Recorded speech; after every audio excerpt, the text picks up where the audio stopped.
science, but as a model. This is how we talk about impact on our field. The most common misperception, the most common mistake people make in thinking about significance, this research is significant because it hasn't been done yet. Well, a lot of things haven't been done yet in science. When we look at our cartoon, say, we just happen to have this human head we've been keeping alive. And we just happen to have this decapitated gorilla. Just because it hasn't been done doesn't mean it's significant. Is it innovative? Is there something new? Me Too grants don't get funded in general. Come up with some new aim, a new approach, a new method, something that is new, and identify it as such. And for those of you who are thinking about academic promotion, this is good academic advice too. We stake out a specific niche as our own, and we build it on grant and for our career. One caveat about innovation, if we look at our cartoon here, our friend says, well, I was thinking outside the box. They changed the locks, and now they won't let me back in. Well, what's my caveat about innovation? Particularly for new investigators. If you go too far outside the field, if you start arguing that this is so innovative, so far outside the field, your reviewers are going to step back and say, well, wait a minute. Isn't this grant being submitted by a new investigator, someone who doesn't yet have a track record of research or funding? How are they thinking so far outside the box?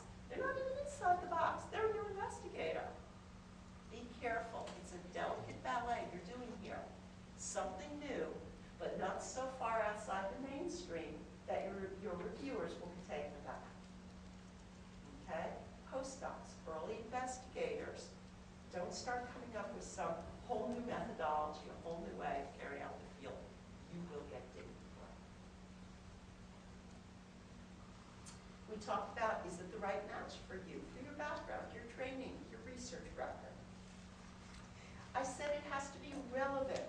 How do we know it's relevant? This is the NIH guide, the website for the NIH Guide to Grants and Contracts. It's a weekly electronic publication.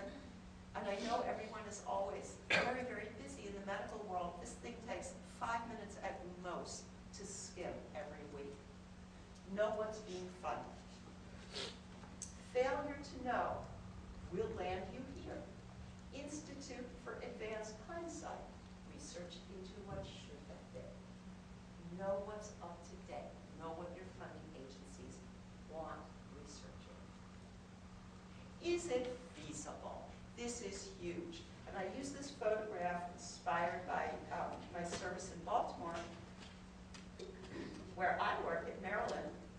You can't spend a day without hearing how we have to cut costs. Maryland is in a crisis situation economically, like much of the country. We have to cut costs, cut costs, cut costs. So what better way to cut costs than to put 4 people in the scanner at the same time? But is it feasible? Think feasibility. Is it doable? Is it manageable in scope, in cost, the size of the research? Is it doable? And I can tell you that when I write a grant, there are very few black and whites. There are very few rules for writing a grant. Having said that, whenever I write a grant, I talk overtly about feasibility. In order to show feasibility, this is what we did. And I talk about my preliminary studies. I'll show you how tomorrow. But I use that word overtly, specifically, and I think every time I write a grant, because I know that's what my reviewers are looking for. Is it feasible? We've demonstrated the feasibility of carrying out this project by conducting a focus group, by looking at some of the data, whatever it may be. We talked about, is it ethical? And the last point, we look at Watson and Crick as just an easy example. Will your research problem lead to future studies? Will your research findings be important a year after the study is complete? Think long term. Don't think cut and dry. Focused research question, but something that you could then come up with another relevant question later on. Think along the continuum. And And I end with one word of advice to you, and this is huge for me. And again, this word of advice is really inspired by the people I work with back in Maryland. Junior investigators can feel very shy about getting input on their writing. And very often what junior investigators will do, they don't want to be a bother to anyone. They say, well, I understand the point you're making, but I don't want to be a burden. I don't want to bother the people at the NIH. I don't want to bother my mentor. I don't want to bother whoever, fill in the blanks. Bless you. The problem with that is that a junior investigator will write the entire grant, and then they'll hand it to you, and they'll say, what do you think? And by the time you've written the entire grant, there's only one type of feedback you really want. When you've written that whole grant, you want to know that's pretty darn good.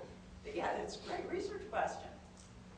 Don't put your reviewers in that awkward position where they're thinking, should I tell them the truth? I have concerns about this research question, how it's framed. It's so easy to avoid this. Write up, and I know some of you wrote up brief descriptions for me. That's always the point of departure. A brief, 1-paragraph, 2-paragraph description of the research question, or if you're like me, the research problem that you're looking at. What's your general approach going to be to carrying out and answering this research problem? 1 paragraph, circulated, get feedback, go back to the drawing board, go back to the drawing board again and again. Don't write the whole grant. 1 page, feedback, revise. Just that 1 page, get feedback, revise again. After you get that type of feedback where your mentor, your advisors, your senior colleagues are saying, you know what, this is a good research question. This makes sense. That's when you start to write the grant. If you don't do that, whoops, if you don't do that, you end up like our friend here. People just don't know a great idea when they hear one. And if you write up your whole grant and someone comes back with a question about the underlying research idea, you can't help but feel like this. It's natural, it's normal.